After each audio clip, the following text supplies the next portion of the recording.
Welcome to the Houston Roundball Review Takeover of the Lunch Break, powered by JM&E, Throwback Thursday style.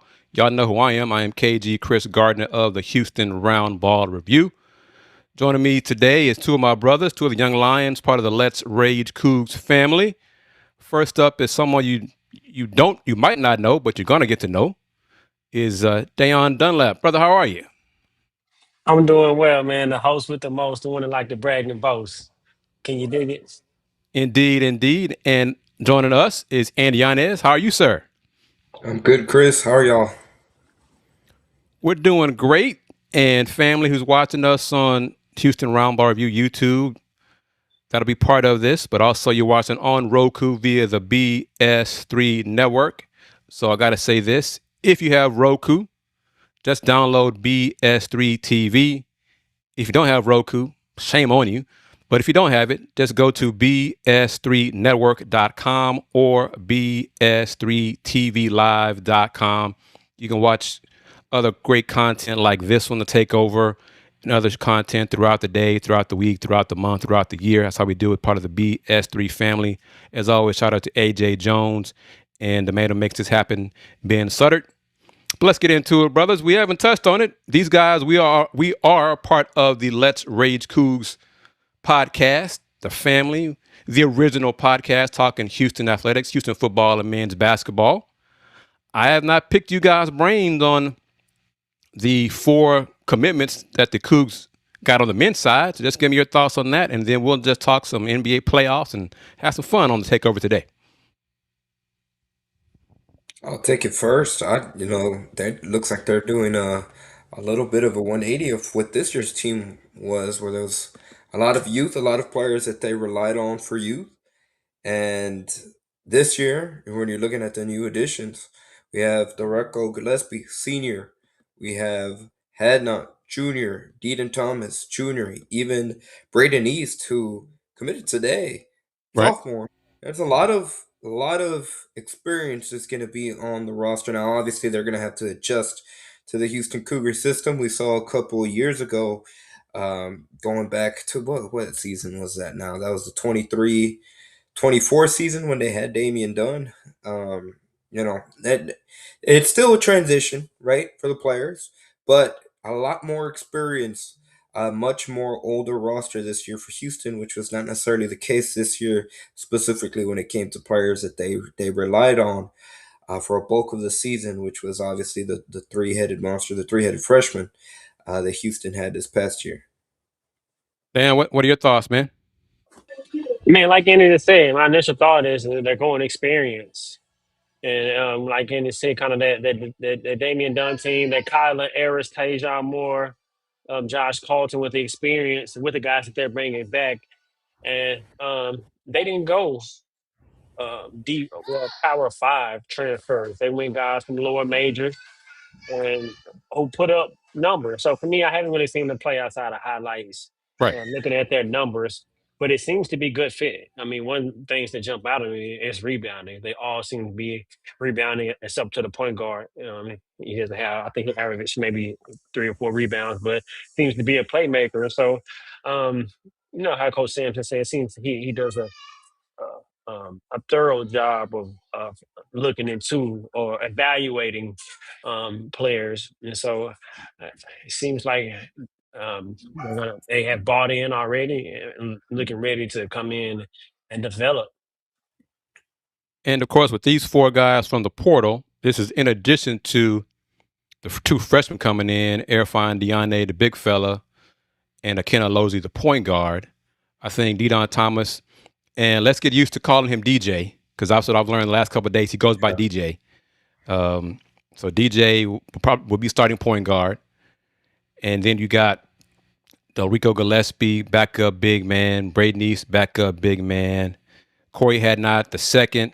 He and Braden are from the area, from H-Town area. Corey went to Side Creek, I think. He was a part of the Garvey Lewis 2023 class. So that's when I first met him about 3 years ago. I don't know Braden East, but he played at Lamar. So I'm pretty sure Coach Alvin Brooks put in a good word with him. And I'm sure the UH staff, if they had any questions before getting Braden East. They talked to Coach Brooks about that. So they are getting older. Coach Sampson kind of hinted at it during, the last, few weeks of his media sessions, how he was want to get more experience. And he said he didn't want to have, 4 freshmen, coach 4 freshmen again, ever again. So, but they're not done in the portal. I'll say that. They may not be done because they got these 4 guys, the 2 freshmen. You got JoJo coming back, Mercy coming back, Chase McCarty coming back, Bryce Jackson, Cordell Jefferson. So I think that's 11. Yeah. So you probably got 2 more spots. They won't go full 15 scholarship. Have at least 1 or 2 available. So at least 2 more spots to fill. I thought about this a few days ago. I want to get you guys' thoughts on it. I think the Cougs need another athlete. Probably somebody 6'7", between 6'6". I'll sum it up like this: a taller version of Malik Wilson, an athlete come in, make an impact, hustle play, something like that. I think with Bryce, you think fills that role? I think Bryce kind of He brings that. could, but not yet. Because he's going to play because he's redshirt freshman. Someone with experience. I'll add that more experience. With experience. Okay. I got you. Yeah, I think more front court depth for me. I want more front court depth. I think Gillespie, from what I've seen, I think he slides in at that power forward spot. I watched the big fella, the 7-footer we got coming in. From what I've seen him in the McDonald's games, he's not ready. He is not ready. I think so. I pencil him in coming off the bench. But Coach Sampson said he wanted more starting depth. Right. So yeah. I think that's what he's looking for, an experience for starting depth to where there's no drop-offs. And so for me, I think it's more front court depth with more size. I think it's more size. I think this next edition would be someone with more size in the front court with experience. Andy, what'd you say? Well, a couple things. First, Gillespie, I know it was for the MAC with Kent State, but he averaged a double-double, 17 points, 11 rebounds. That's hard to do in any league. Agreed. And that's, like Da'Yon said, that's starting caliber depth right there. And to the point that a lot of these guys, with the exception of is DJ, who's coming from LSU, correct? Yeah, with the exception of DJ, who's coming from LSU, like they're coming from these mid-major programs. Like they're going to be hungry. They're going to have that blue-collar mentality come up and showcase in the Big 12, which I think is one of the reasons, obviously, Houston, the coaching staff, they see the fit. I think I'm excited from that aspect.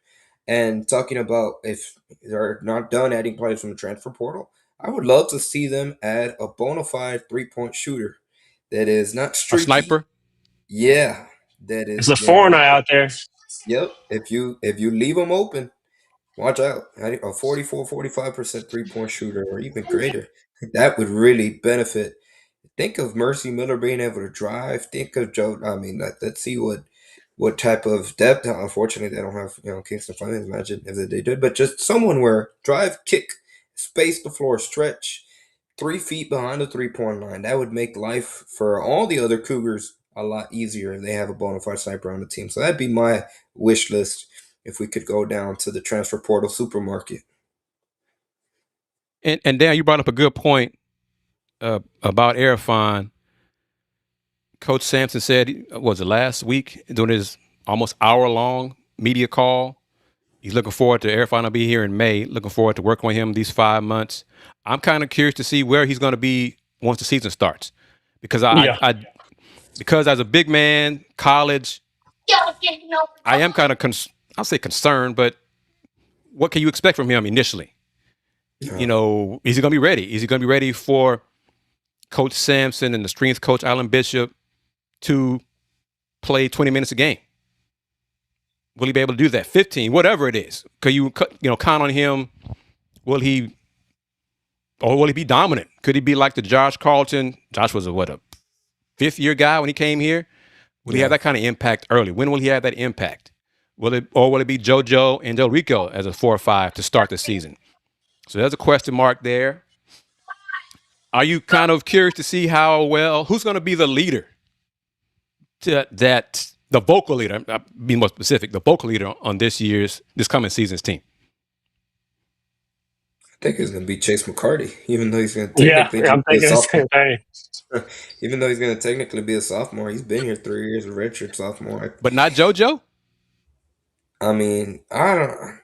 More JoJo by strikes example. me as he leads. Well, yeah, leads by He example. leads by play. Yeah, I don't Well, yeah, think by play, JoJo does a lot example, of and play. coaching.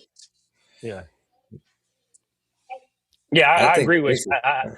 Oh, go ahead. I thought you were pausing. Go ahead, Andy. No, go ahead. I should agree with you. I think Chase is going to be the guy, the vocal guy. Yeah, yeah, I'm seeing the same way. I think it's going to be Chase. I think Chase seems naturally to going to fill in that role and not only lead by example, but I can see him verbally kind of taking the lead too. Not really. Mercy seems more laid back. He seems more laid back and more like that Marcus Sasser as far as his demeanor and kind of That's a his good his point. Yeah, good analogy. yeah. Because Marcus didn't do a lot of talking. He talked on the court. Yeah, on the Right. court, and so I can see Mercy in that role. It's just kind of leading in different ways, but vocally being that quote unquote culture guy, I see Chase. I see Chase for sure.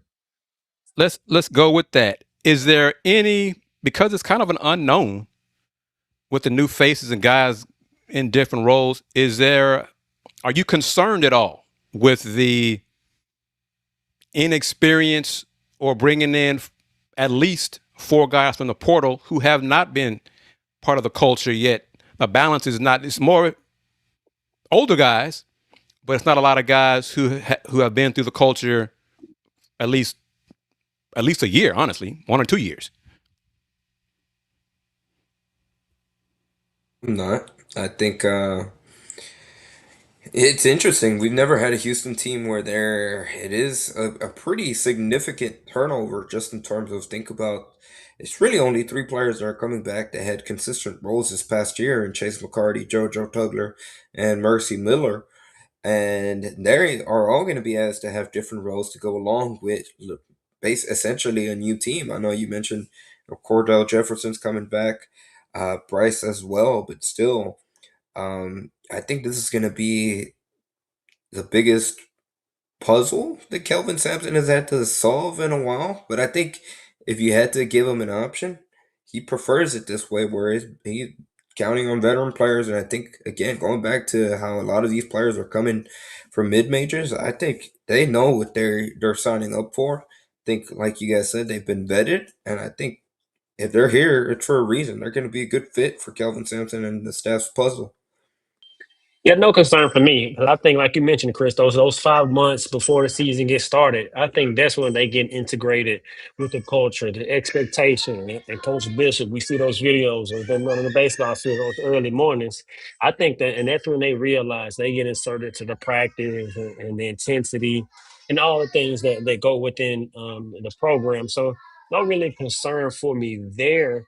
But we mentioned Cordell. I want to see Cordell. I think he's going to have a role, whether it's a backup point guard or whatever that role may be, because it was some noise around how defensively he really helped push Mhm. Kingston, and so I think he'll have a role as far as being able to help get those guys ready and lead with his play and how he comes on the court. And so I'm interested to see what his role in as well. So not really concerned there. I think once you sign with Houston, you talk with the coaches, you know the level of effort and intensity that they play with. And I said, I think you sign, you ready to hit that head on. Now it's about getting used to it and bringing that every single day. Cordell, we've heard Coach Sampson say, and even some of the players talk about Cordell is a great defensive guy. Maybe Cordell could be that Malik Wilson kind of guy. Come off the bench, provide a spark, get a steal, get after the opponent and make things happen for the Cougs. I'm looking forward to seeing who steps up. I'm looking forward to the challenge. Any thought in your mind about the guys coming from the lower level being able to compete in the Big 12?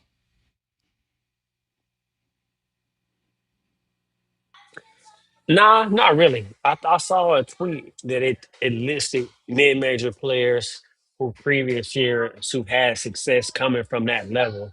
And so just because they played on a level, we don't really know what went into them playing on that level. Right. So but showing that they can actually produce, I think, I mean, which gives me some confidence that they'll be ability to showcase. In which I like that they went for mid-major because it fits in the Houston, like that mindset and being ready to prove that you belong. Because I still, although the basketball team has had success, I still feel like every night we still got to prove that we're still Houston. Andy, what do you say? I agree 100%. I feel like this year's team will be a lot more when we think back to some of the older Kelvin Sampson teams. Like the earlier teams that started to have success, where they'll have a little bit of a blue collar mentality, a lot more of a blue collar mentality, I should say, and a lot of them probably are going to have a chip on their shoulders to prove that they can play at this level. And again, I think that's one of the reasons why Houston is did doing a complete 180 in terms of how they ran things this past year. I think they're excited to hopefully get some guys that are hungry and at the end of the day, they're betting that Kelvin Sampson's going to be able to get the best out of them. And Coach Sampson said this. We've said it on our Let's Rage Cougs shows. This past season's team, the guards, especially early in the season, did not do a great job of rebounding. It got better as the season progressed, but I think that's an emphasis you're going to see from Mercy and Chase.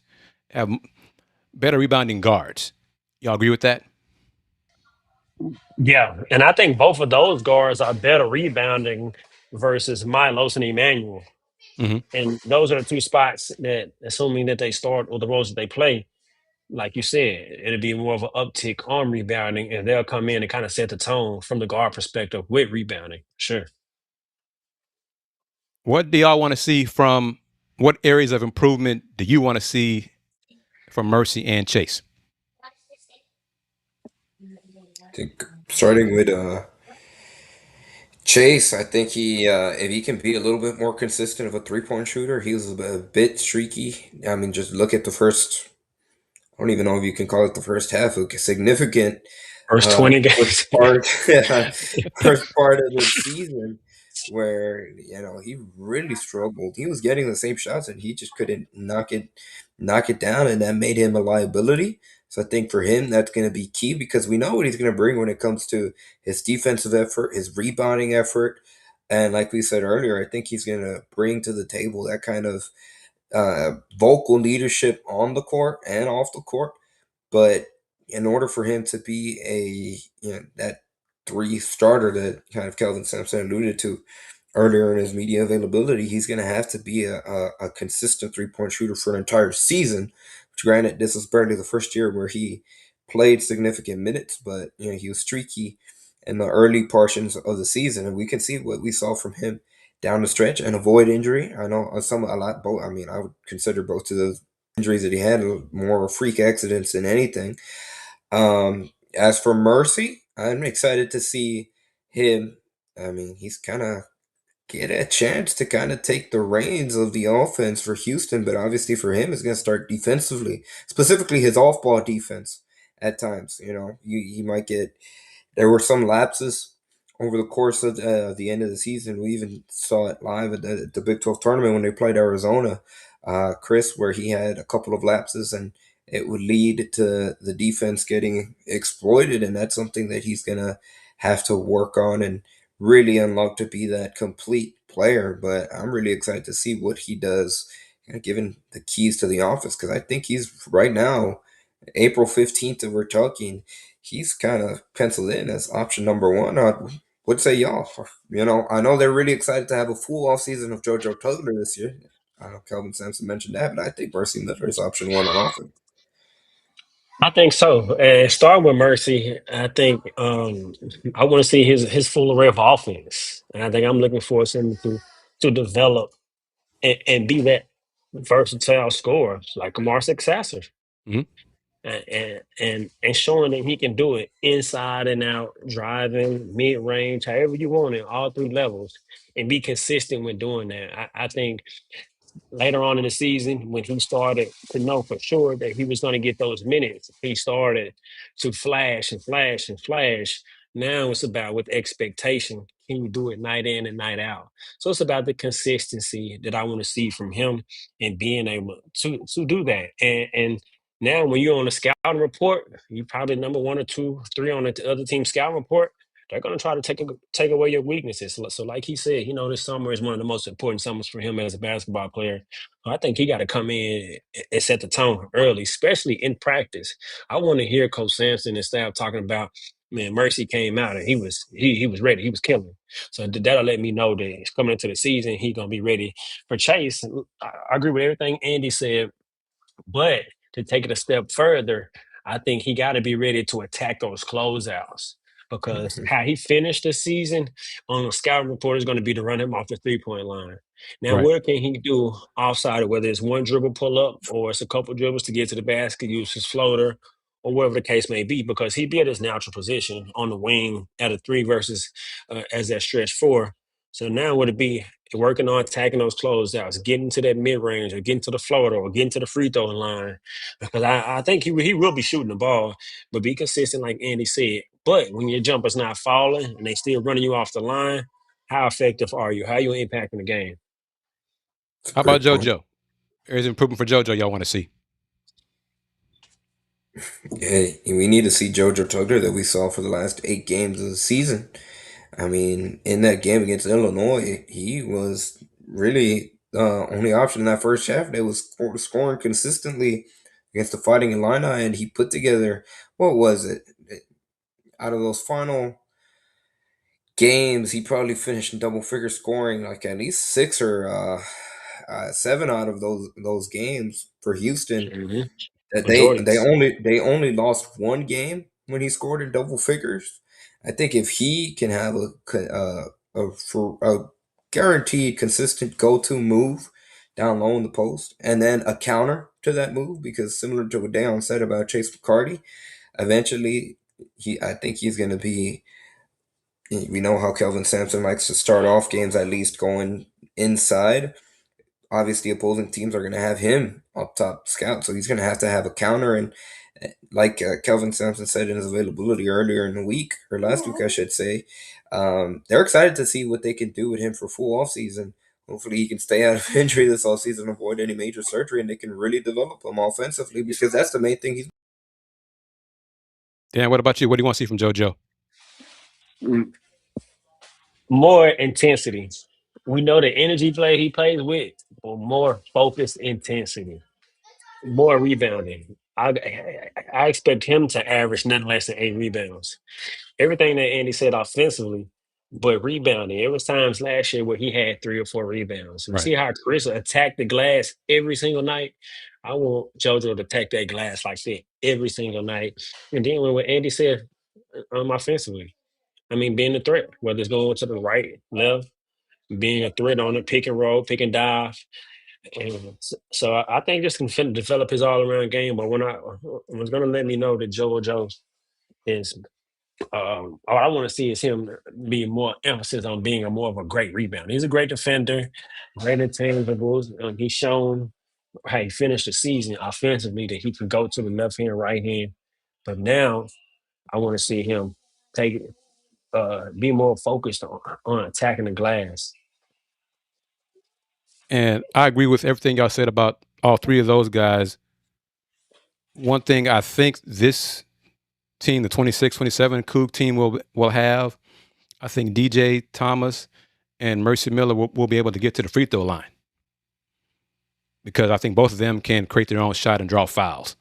And this last season team, they needed that from their backcourt. They needed the guards to get to the line, get some easy points, shot not falling, put it on the floor, get to the paint, draw a foul, end a scoring drought. Because last year's team did not have a low post score. I think this season team could have a few low post options up front, but you need Gillespie. Yeah, but from the backcourt, I think it'll be another plus. Man, from the highlights, Gillespie looked like he got a lot of his bag on the block. So I can't wait to see him.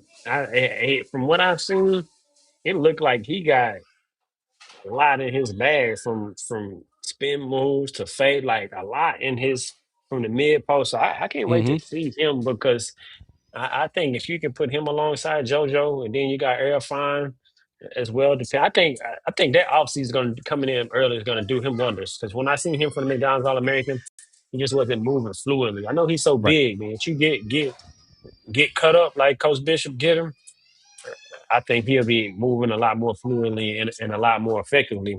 But I want to see Gillespie. That's who out of all the transfers so far, besides DJ, I really, really like what I've seen from DJ. But I'm really anxious to see Gillespie. I think he's one of the ones who can have a real big impact. And I'm looking forward to seeing how these guys look in October after working with Coach Bishop. You know, getting the strength and getting cut up, getting ripped and getting their conditioning and all that together. Because Gillespie, you're right. He got moves. I imagine him in Coach Bishop shape. You know, so that's a plus, and it'd be a different look for the Cougs in the fall and this coming season. Let's shift gears before I take the show the BS3 promo. Cougs football. I think it was today or Wednesday as we're recording this. Football team was in a way too early top 25, but 22 or so. But what are you looking forward to from Coach Fritz and the football team? As well, Andy, I'm putting you on the spot. We'll be able to be at the spring game on Saturday. Chris, I won't be able to go to the spring game. Although obviously that will be controversial, or not controversial, but that was filled with a little bit of controversy. The news that broke yesterday, they're moving it out of TDECU Stadium due to turf issues with an event that they had.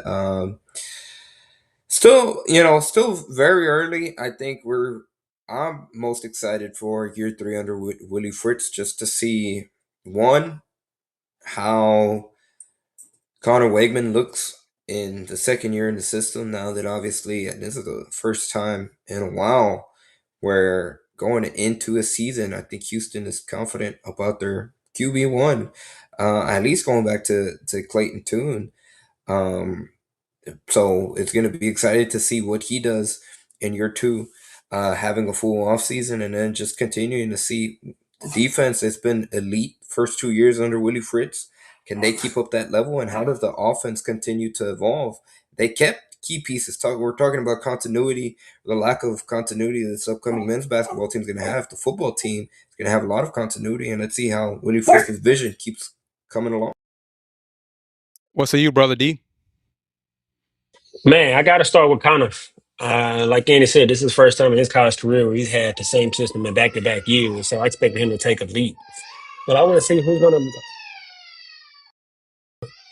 to bring a threat on the outside of Amari Thomas. We got the tight end Tanner.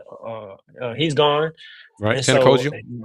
Tony Kozio, he's gone. So who's going to be that other threat? I really like the wide receiver transfer that we got from Oregon State. He had a really, really big game when we played him, and it seemed like to really get open. So who's going to be that other threat on the outside? And then the running game. I think the running game is really going to be impactful. I think it's going to really be impactful. Bottom of the hour here on today's edition of the Houston Roundball Review Takeover. You're watching the show on YouTube at the Houston Roundball Review YouTube channel, but you're also watching it on Roku, courtesy of the BS3 Network. Going to play the BS3 promo, and me, Andy, and Da'Yon will be back in 90 seconds.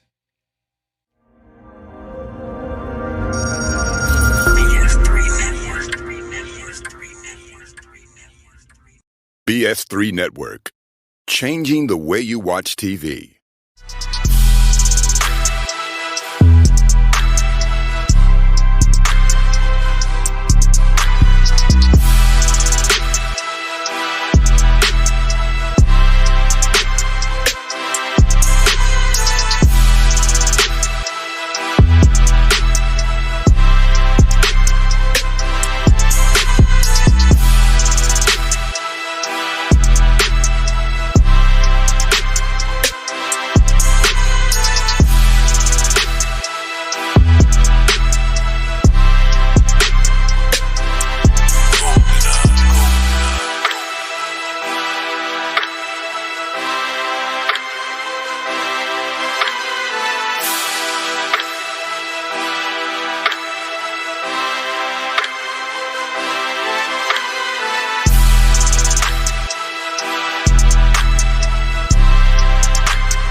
Welcome back to today's edition of the Houston Roundball Review Takeover of the Lunch Break, powered by JM&E, streaming on YouTube via the Houston Roundball Review YouTube channel, and also on Roku via the BS3 Network. I'm, of course, KG Kris Gardner of the Houston Roundball Review. Joining me on today's show, two of my brothers from the Let's Rage Coogs, the original podcast show for Houston football and men's basketball, and Yanez and Da'Yon Dunlap. We talk Cougs basketball, a little bit of Cougs football. Let's continue that football, and then we're going to talk some NBA playoffs. What are your expectations for the football team this year? You go first. I think Rayshawn Stanford, he's going to put the Big 12 on notice, probably be the newcomer of the year. I don't know if they have that award in football, but Rayshawn Stanford is going to be electric. I think he's going to be electric coming out the backfield and show his versatility from catching at the backfield and showing his elusiveness and being able to make explosive plays. But like Andy said, I think defensively, can they keep up the high bar that's been set through the first 2 years of Coach Fritz and staff? I mean, that D line led by Carlos Allen really, really created havoc. And so they losing some guys, but who's going to step up and make plays? I mean, McCutcheon is going from the outside. And so who's going to step up and be the new guys to make plays? Andy? Yeah, that's the key right there when we're talking about a lot of the key contributors that they're going to be losing from this past year's team, specifically when we're talking about the offensive side of the ball. Two of the three big targets that Connor Weigman had this past season, and Dean Connors and Tanner Koschel are gone. Obviously, they're pursuing their NFL pro career aspirations, but you have a really good duo to have that continuity. And like Da'Yon said, we're going to be excited to see who are the new faces that step up offensively and defensively too. I think when we're talking about expectations for this year's football team, it's curious to see how Houston reacts now that they have a lot of, not a lot, but now they have some expectations. Hopefully, they do much better than they did last year, where every time they would get into the top 25, they would follow it up with a stinker until finally they finally got it. They got the monkey off their back on that last game of the season when they played LSU. They were technically ranked top in the 21 heading into that game against Right. LSU. Mm-hmm. Yep. In the Texas Bowl, and they finally came out on top. They came away with a double-digit win season.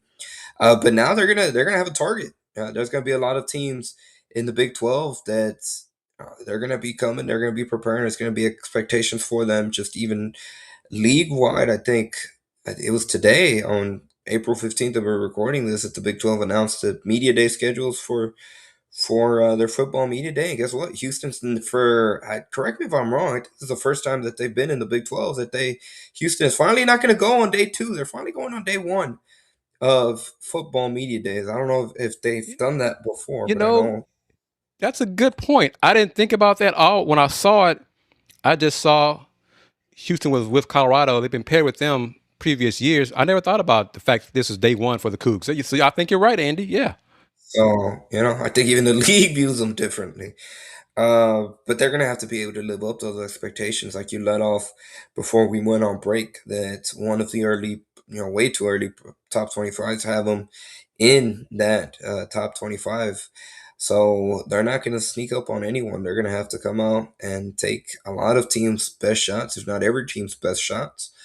And this year, they need to cut back on the disappointing games, for lack of a better word, when we're talking about this past season. And they'd had a phenomenal year. 10-3 was great, but it's crazy to think that they left a lot on the table with 2 out of those 3 losses. That, I mean, just being candid, they shouldn't have lost those games, and it felt like they let 2 of those 3 games slip away. Definitely laid an egg. Just in terms of them being favorites heading into the game, you would expect Houston to beat them. That's going to be where you're taking that next step under Willie Fritz, if you can take care of business and beat the teams that you're supposed to beat. And there was a lot of controversy in that game, or with that game against Texas Tech, that will be on a Friday night in Lubbock, that a lot of people up there did not want to have under Friday Night Lights. Hey, It's been a long time since Houston's beat Texas Tech. You gotta go up there and you gotta take them down if you truly want to be the top dog in the conference, because Texas Tech has owned Houston for over a decade now. Well, that leads to one of my next questions: is have the Cougs are the Cougs on the same tier as Texas Tech in football? Or is Tech still clearly the top, and then Houston and maybe with BYU, or is BYU still ahead of Houston as well?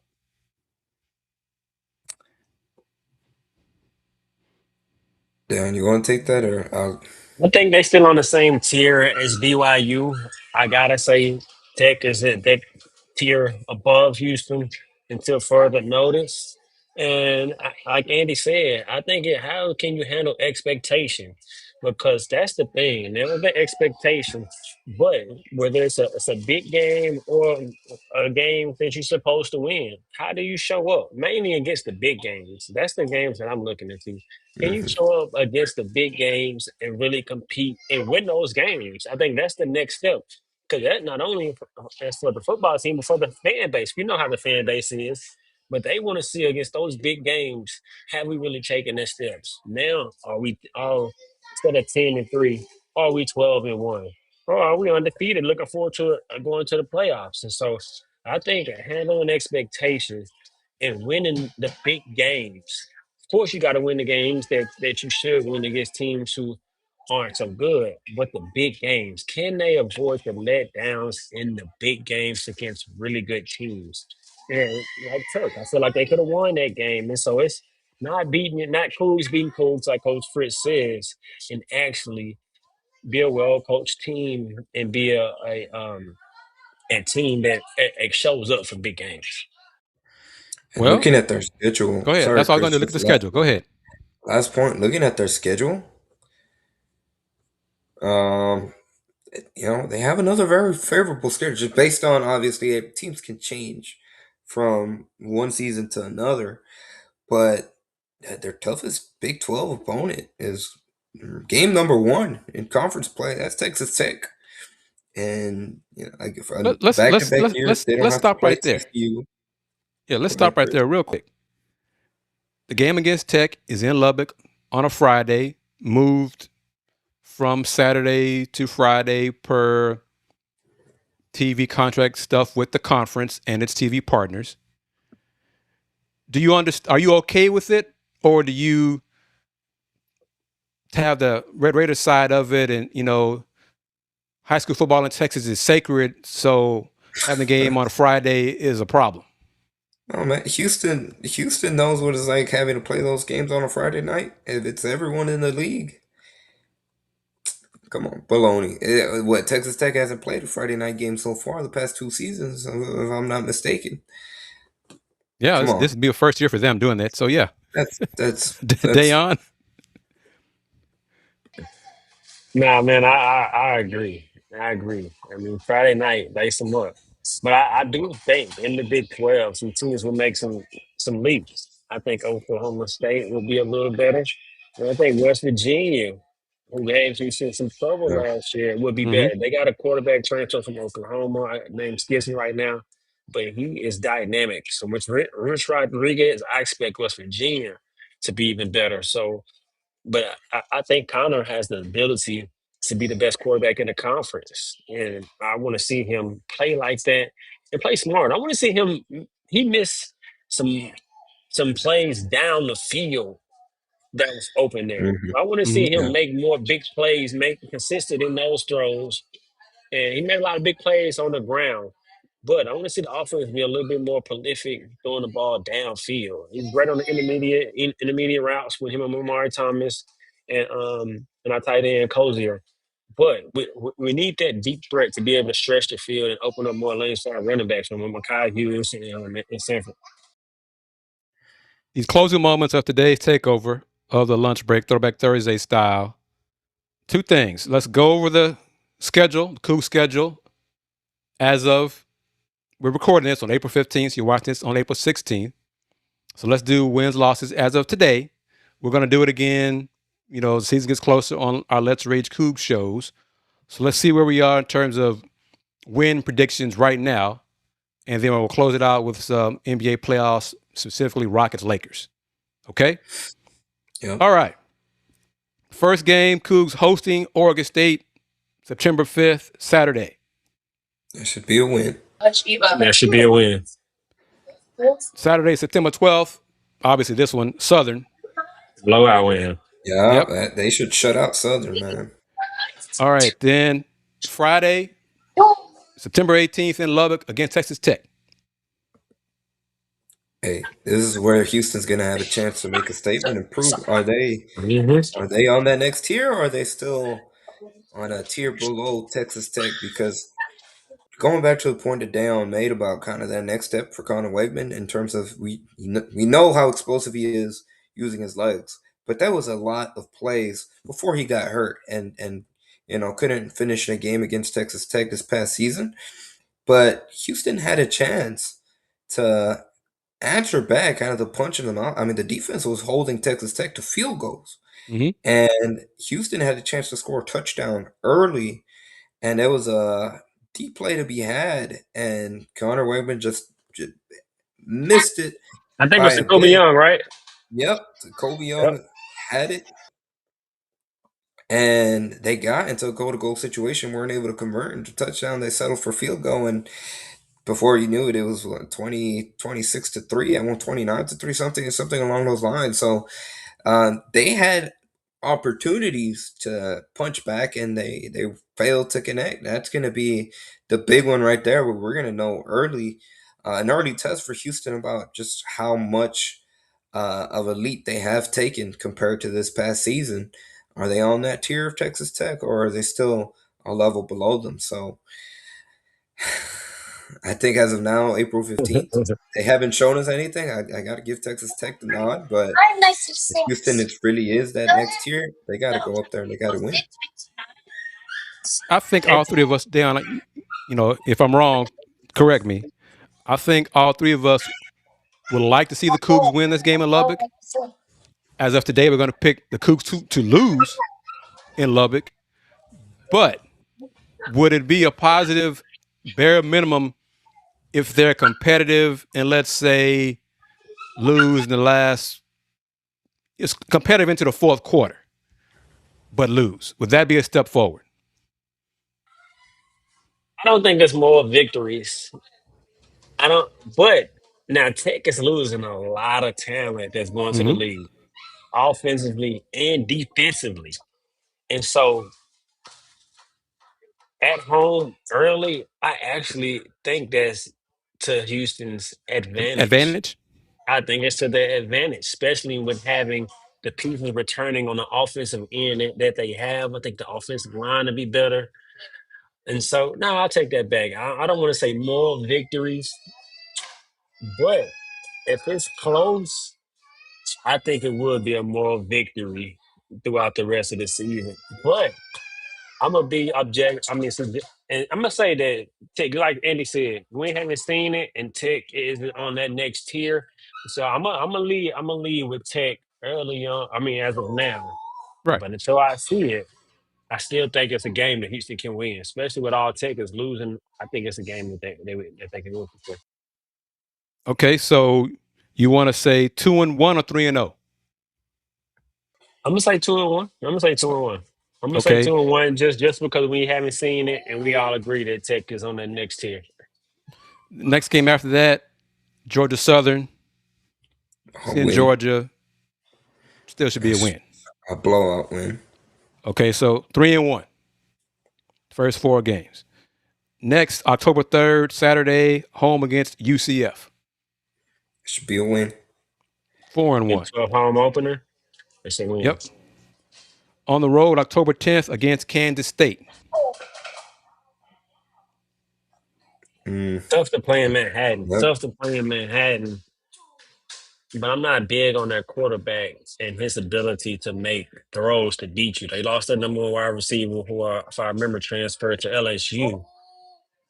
I like Houston going. I like us to go on the road and pull out a close one by field goal or something like that. 5-1. That's what made me. I agree with Dale. That's always a tough place to play. They have a great atmosphere and fan base, but I think Houston, again, kind of based off the same logic, I think what Houston has shown is a little bit better than K-State. But that one makes me sweat a little bit. But I agree, 5-1. Okay. Home October 17th against Oklahoma State. That should be a win. They are. It's gonna be a shootout out there. Are we at the?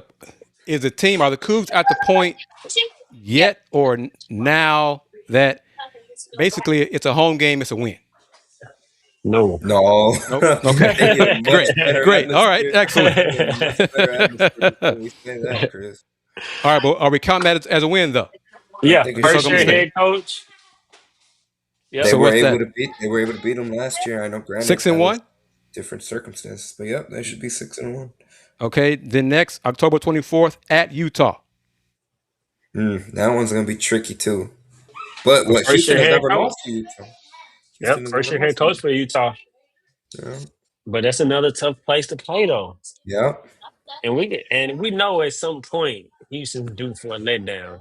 Yeah. When will it be? Well, When will it be? So let's count that as a loss right now. that's 6-2. that's also. I think they could pull out a win. Yeah, and I I think that's think a it also winner. depends on what time that game. That might be a factor too. Are we talking about a Yeah. 7 o'clock game? Or are we talking a 9? Hopefully, that's not a 9:30 kickoff game Central Time. But Okay. So are y'all saying 7-1? I think they can beat Utah again. Yeah. Okay. Utah had a All right. letdown season this past year. Bye We week got a new coach. for Halloween. Then November 7th, home against Cincinnati. That should be a win. Although Cincinnati always gives them they're a thorn in their side of U of H. But come on, man, you got to be able to beat Yep. your former American Athletic Conference opponent.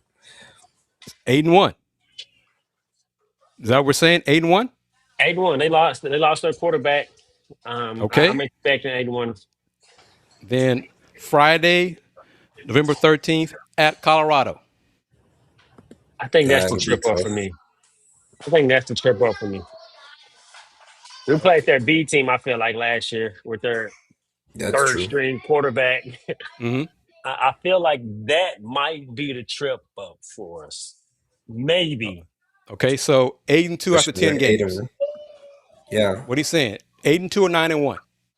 I'll go 8-2. Yeah, I'll go 8-2.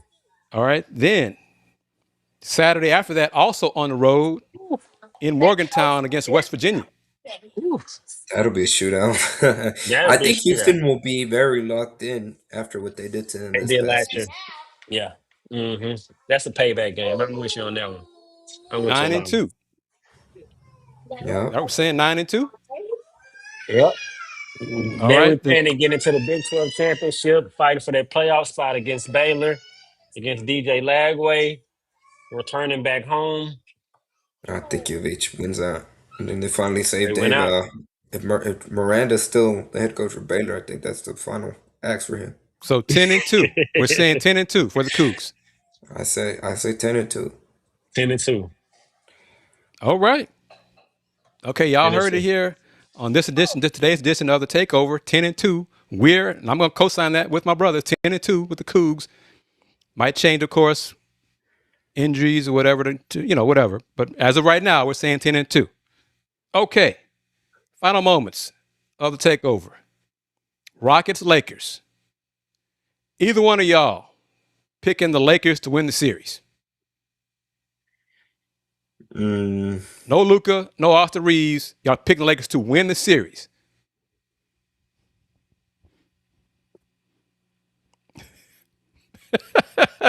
I don't think this has anything to do with the Lakers. It's just lack of confidence for the Rockets. The Lakers made the Rockets look so terrible 3 weeks ago.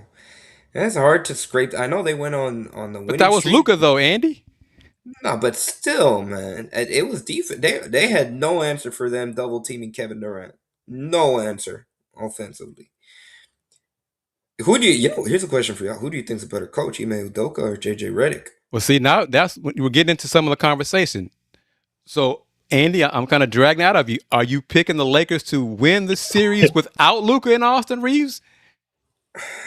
I really don't know. I'm torn. I don't.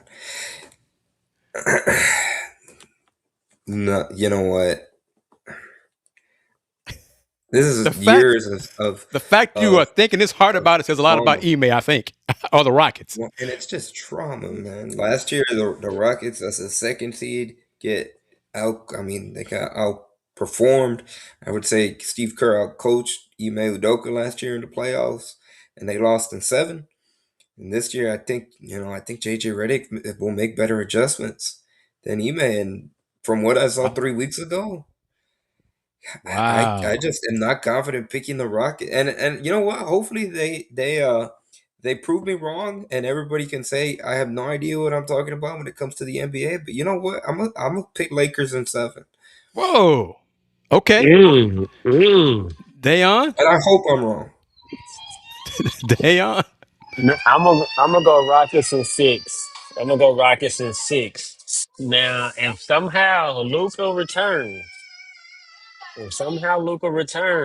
you can throw it out the window. I like Lakers, but as it stands right now, Austin Reeves out, Luca out. I like Rockets in 6, but somebody besides KD got to be consistent. Yeah, and that's the Agreed. biggest Be question mark. consistent. I Got to mean, be that's consistent. fair. That's a fair assessment. That's real talk. Shingun Yeah. is he's gonna be very important Yeah, because no, I mean I know the Lakers have DeAndre. Who's the Lakers backup at center? the big fella, not Knox, but what's his name with the braids? Yeah. Uh, It'll, big fella with the braids, um, light skin. What's his it'll name? come to me because I can see the hair. Yeah, I can see it. Let High me see. flyer. Let me look up that. Jackson Hayes. Yeah, Hayes. Yeah, Jackson Oh Hayes. my Jackson Yeah. Hayes. goodness! Well, Yeah, Jackson with all due Hayes. respect, Shengun's he's got to make them pay, man. He's got to He got to feast in that be. series. He has Like to he's got to be averaging 25, and plus. he should be average. Yeah, he should be averaging a double double He could in be that averaging series. almost 30 in this series. But here's the thing: if they now, this is kind of how Golden State beat Houston last year. Now, obviously, Kevin Durant wasn't on the roster, but if they dare anyone besides KD shoot, Yeah. mm, I'm just the Rockets when it comes to consistency and 3-point shooting this year. They have not Mm-hmm. shown that whatsoever. Jabari has Jabari, been he streaky. got to show up. Reed Shepard. Amen can't shoot. I don't know. Tari Eason. Anybody other Tari than Eason K? could Yeah. be. If the Lakers The say more we talk about it, I might like. Hey, I I'm telling might you, I be have with no Andy. confidence in the Rockets. Hey, the more we talk about it, I might be with Andy. uh, and I cover the Rockets. I'm not a Rockets fan, so I'm picking the Rockets to win the series. I am going to surprise y'all. I'm going to go even shorter than Da'Yon. 5, I'm going to say Rockets in 5. gentlemen, sweet. But I read it Wednesday that there's a chance Luka, the longer the series goes, if it starts, Luka comes back in like game 6, then I start having doubts about him. That's why I'm picking Rockets in 5. Because if Luka comes back in 6 and definitely 7, then yeah, I'm picking the Lakers to The win the Rockets do series. not want to play the Lakers with Luca in a winner take all game 7. But if that happens, if Andy's right, and let's even make it worse scenario. Luka nor Austin Reeves play in this series, but the Rockets still lose this series. Should the seat be warm? Yes. If It's they back to lose back this series. series without Luca and AR, I mean, he might have to go. Without their top 2 options. I know you got a LeBron, but he's their third option right now. Mm-hmm. He's I mean, 41. he's 41. I mean, like, but if it's a man, you can't lose. You can't not lose without Luca and AR. You cannot All do right, that. last thing. Y'all got in the finals? I think Boston's coming out of the East. Okay. I know, Chris. You probably have a different team. No. that I'm week. not picking Detroit to get to the finals. Not this year. No. I'd love to see it happen, but no. The West is tricky. Um, I got Denver, Boston. that's funny. That's I was I got literally Denver about and to say Boston. Denver. I think Denver has a redemption. They have the Spurs number. OKC, like last year, that series went 7-0, 7. Yep. Yep. and Aaron Gordon has to be healthy though. That's why I'm not picking Denver. Yeah, that's why I'm not going to pick Denver. And to be different from y'all, I'm going to pick Boston and OKC. I don't think the Spurs, they're young, talented. Wemby's about to take over the NBA. Blah blah blah blah blah. At some point, their youth is going to bite them in the butt in the playoffs this year. they played Denver in the second round, correct? So I think so. Yeah. I think Denver will beat them. I think Denver has them in the second round. All right, I brothers. think if it's Spurs OKC though, the Spurs were a good matchup. Yeah, very good matchup. Yeah. Yep, for sure. So we'll Da'Yon, see. how can folks find you on social media, my man? You can find me on all social media platforms at Da'Yon Dunlap. Be sure to follow Potsdam Pajama on Twitter, LRC. Like and subscribe to our YouTube. Also, check out my other podcast, the Underrated Podcast, on YouTube and on Instagram as well. And appreciate you sending the invite, Chris. I'm looking forward to being on more. Me and Andy. Try to plan to be on more. You should have downloaded the BS3 app on Roku. Yeah, at Da'Yon Dunlap, all social media platforms. Thank you, brother. Andy, how about you, my man? Similar to Da'Yon, plug in the Part-Time Jam platforms on YouTube, on X, Let's Rage Coogs on Instagram, TikTok. You can follow me on my personal X account at Ayonis_5. And just big thank you, Chris, for the invite and for allowing us to be on this platform here on the Houston Roundball Review Takeover here on Roku and a new audience. And this is a plan that I envision for us to grow our platform, grow our brand, grow the Let's Rage Coogs brand here on Roku specifically. But if you wanted to reach out to me, because it's all shared us advertising, but here advertise at thehr.com, and we can help Andy. And I don't know, I'm putting you on the spot here. Are you planning to go to the football media day at the Star? We'll see. So yeah, it's the first part of July, so we'll see if I'm doing summer school or not. So yeah, but if you want to do that, once again, just advertise at thehr.com. Thank Da'Yon and Andy for joining me on today's edition of the Takeover. We'll do more of these in the coming weeks, and hopefully Fluff will join us as well in the future, and you'll have the complete Let's Rage Coogs hoop side here on the Takeover for a Thursday edition. And then as football season approaches, we might have the football side on here as well. So you get an idea of what we do as a group of brothers talking sports. We know sports. Okay, we are knowledgeable. We are also Coug alums.